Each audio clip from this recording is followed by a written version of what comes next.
HarperCollins presents Courage for the Cabinet Girl by Molly Green, read by Lucy Scott.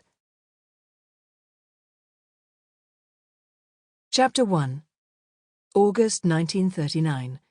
Wimbledon, London.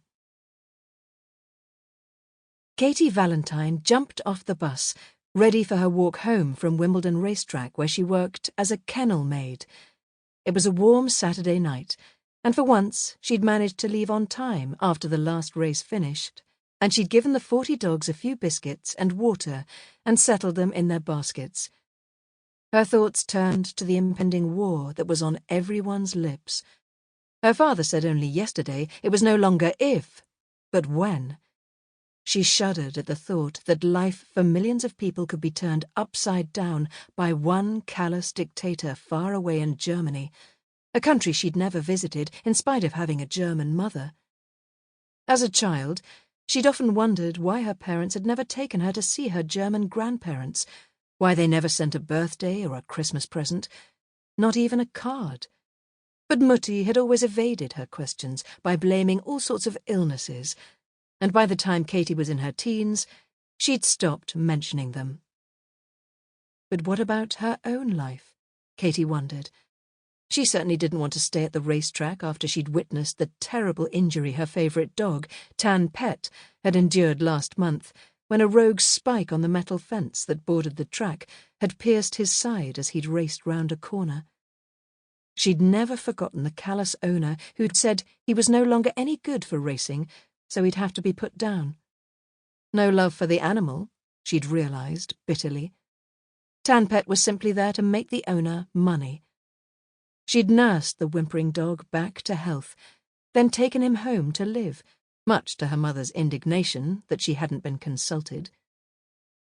Katie had put off giving in her notice until she'd found another job, but the trouble was that she'd gone straight from school to the racetrack without getting any formal qualifications, and there'd never been anything she'd rather do than work with animals.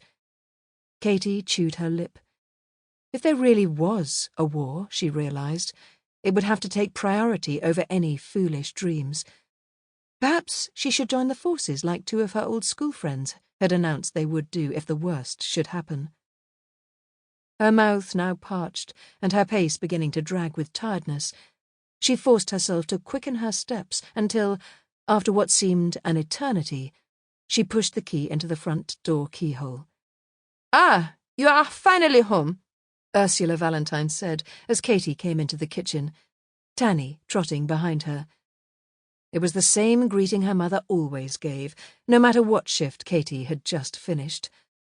"Where's Dad?" she asked, kissing her mother's cheek. "In the sitting room, reading his paper. Go and keep him company. Take the dog with you and I will bring you a cocoa." Oscar Valentine put down his paper. Tanny immediately rushed over, giving a short bark. "Yes, good boy." Her father patted the dog's golden head and looked at his daughter. "Hello, love. Have you seen your mother?" "Yes, she'll be in a minute."